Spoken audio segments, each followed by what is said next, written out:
este video vamos a hablar de las fuentes de financiación para una corporación. Lo primero que es importante tener en cuenta es que se puede financiar una corporación o un proyecto empresarial antes o después de que la corporación ha sido formada. Sin embargo, es importante tener en cuenta algunas particularidades legales que pueden ser relevantes. Esto, por supuesto, recordando que cada caso es diferente y que este video no puede constituir asesoría legal. Pues bien, antes de formar la organización puede existir lo que se llama un promoter, una persona que está promoviendo la creación de la corporación o en general promoviendo un proyecto de emprendimiento, un futuro negocio. En este caso, lo que ocurre es que se convoca a diferentes personas que pueden ser inversores potenciales en la corporación y el negocio que se va a formar. En este caso, a veces ha habido discusiones con respecto a si existe o no un contrato vinculante de shareholders o de personas interesadas, aunque aún no existe una corporación formada. Existe la teoría del common law que dice que se trata simplemente de una oferta que existe, oferta de comprar en algún punto las acciones de una corporación que aún no existe, y las posiciones de muchas regulaciones estatales que dicen no, este simplemente es un contrato de compra-venta que tiene una validez de 6 meses como mínimo, a menos de que se pacte algo en contrario. Esa es la regla general. Entonces, la persona que está promoviendo este proyecto de emprendimiento o la formación de la corporación y que busca inversores se conoce como promoter. Es importante tener en cuenta que si en nombre de la corporación que va a existir en el futuro se celebran otros contratos, por ejemplo, para la compra de maquinaria, equipos, la renta de un local, entre otros, si la corporación no llegara a existir o si hubiera fallos en las formalidades, en la presentación de documentos, ese promoter tiene una responsabilidad total frente a las personas que contrataron o que adquirieron una cierta expectativa. Hasta que la corporación no esté formalmente creada y se firme un documento en el cual el promoter deja de tener toda responsabilidad, salvo que se haga shareholder, accionista, dueño también de la corporación. La responsabilidad es de ese promoter. Muy importante tenerlo en cuenta. Ahora, ya formada la corporación, ¿qué fuentes de financiamiento existen? En el mundo de las corporaciones hablamos de dos tipos de financiamiento, lo que llamamos equity securities y debt securities. Así son los términos en inglés. Equity securities se refiere a la propiedad sobre acciones, es decir, aquellos que son accionistas, que son dueños de una parte de la corporación, son equity holders, las personas que tienen equity. De otro lado, aquellos terceros como por ejemplo bancos o algunos inversionistas que desean adquirir un interés pero no acciones, tienen lo que se conoce como debt securities. Es importante tener en cuenta que ya hemos hablado de que existen directores y también existen accionistas y oficiales. Con respecto a los equity holders, quienes tienen equity son los dueños de la corporación. Los directores y los oficiales tienen obligaciones fiduciarias, es decir, una obligación de lealtad, duty of loyalty, una obligación de diligencia, duty of diligence, y una obligación de buena fe o good faith. Y también, por supuesto, de actuar sin existencia de un conflicto de intereses con respecto a los dueños de la corporación.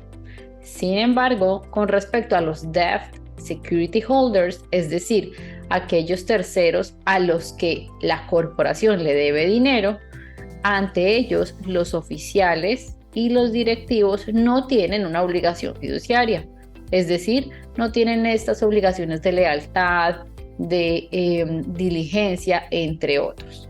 Y también significa que esos debt securities holders, las personas a las que se les debe dinero, salvo pacto en contrario, no pueden realmente inmiscuirse en los asuntos de la administración de la corporación o de la manera como se manejan los negocios de la entidad. De nuevo, salvo pacto en contrario, salvo que algo se pacte de manera diferente en los contratos. Por ejemplo, puede haber diferencias si un banco le está prestando dinero a un nuevo negocio y quiere conocer cómo se está haciendo la administración. Puede haber diferencias si un inversor está poniendo un dinero, pero quiere al menos tener la posibilidad de inspeccionar cómo están llevándose a cabo las operaciones, qué pasa con los libros, entre otros. Pero esto debe pactarse de manera expresa. De otra manera, quienes tienen derecho de inspección y de conocer la administración interna de la corporación son oficiales, directores y, por supuesto, dueños o accionistas de la corporación. Eso para tenerlo en cuenta. Ahora, vamos a hablar de algunas otras diferencias entre equity holders, quienes son dueños de la corporación, y debt holders. En el mundo del derecho corporativo, quienes son equity holders se dice que tienen una categoría un tanto residual. Esto quiere decir que si la corporación llegara a cerrarse, a liquidarse, hubiera la necesidad de utilizar los activos de la corporación para responder por obligaciones, los equity holders, los dueños de la corporación, son los últimos en recibir el retorno de su inversión.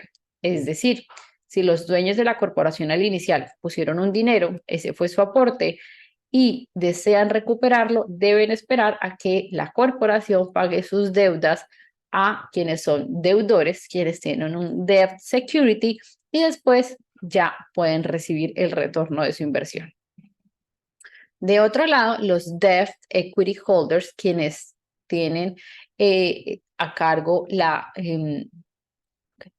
de otro lado, los debt holders, es decir, las personas jurídicas o naturales a las que la corporación le debe, ellos sí tienen la posibilidad de pagarse primero y de incluso llevar a la corporación a un proceso de bancarrota si fuera necesario. Otro punto importante a tener en cuenta es que los equity holders, los accionistas, tienen el derecho a elegir a la junta directiva, elegir de pronto a los oficiales de la corporación y de votar en reuniones. Sin embargo, los debt security holders, quienes simplemente tienen a su favor una obligación, no pueden elegir ni a la junta directiva ni a los oficiales, ni de nuevo involucrarse con la administración de la corporación. Ahora, ¿qué otro punto es importante? Cuando hablamos de equity holders, quienes tienen un interés en la propiedad de la corporación, quienes son dueños de alguna parte de la corporación, podemos a veces hablar de clases de acciones. Y esto es muy importante porque establecer clases de acciones es uno de los vehículos principales como los dueños de una corporación pueden atraer diferentes fuentes de capital, financiamiento para sus operaciones. Entonces, cuando hablamos de acciones o stock en inglés, tenemos dos tipos de acciones. De un lado, tenemos lo que se llaman common stock o acciones ordinarias, es decir, que le dan al dueño el derecho, uno, al voto y dos, a recibir una distribución de dividendos después de que se cubran las obligaciones de la corporación, es decir, a distribuir las ganancias. De otro lado, existe lo que se conoce como preferred stock, acciones con un dividendo fijo o con un dividendo preferencial. Preferred stock tiene la característica de que cuando se van a pagar utilidades, quienes tienen preferred stock, acciones con dividendo preferencial o dividendo fijo, van a recibir primero la distribución de utilidades. Esto también quiere decir que si, por ejemplo, el dueño de estas acciones tiene derecho a un dividendo fijo, un mínimo de dinero, y no hay suficiente dinero para todos los accionistas, quienes son dueños de preferred stock, se pagan primero. Ahora, ¿en qué casos una persona va a ser dueña de preferred stock? Es el caso común de quienes son inversores y han puesto un dinero en la corporación y no se involucran para nada en la toma de decisiones o en la administración. Otra opción, por supuesto, para atraer dinero, inversores, personas interesadas en contribuir a la corporación, es hacer diferentes tipos de pactos contractuales. Por ejemplo, darle a una persona el derecho a vetar ciertas decisiones, el derecho a algún voto especial en ciertas reuniones, entre otros. La idea, en todo caso, es saber que pueden existir diferentes clases de acciones y que lo importante es elaborar una estrategia pensada en el corto, en el mediano y en el largo plazo, por supuesto, estando siempre bien asesorado, como mínimo de un contador y un abogado. Ahora, con respecto a los tipos de deuda que puede entregar una corporación, también existen los bonos, pero no vamos a profundizar mayor en ellos.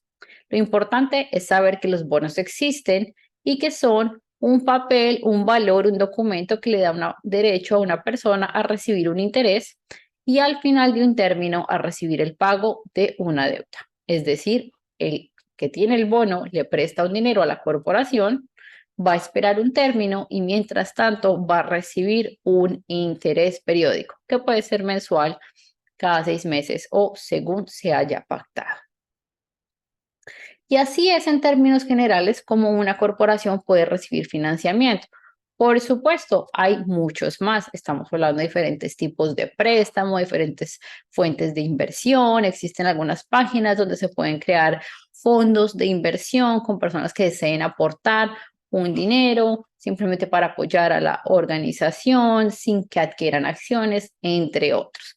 Pero esto es en términos generales lo que vamos a conversar en este curso y nos vemos en el próximo video.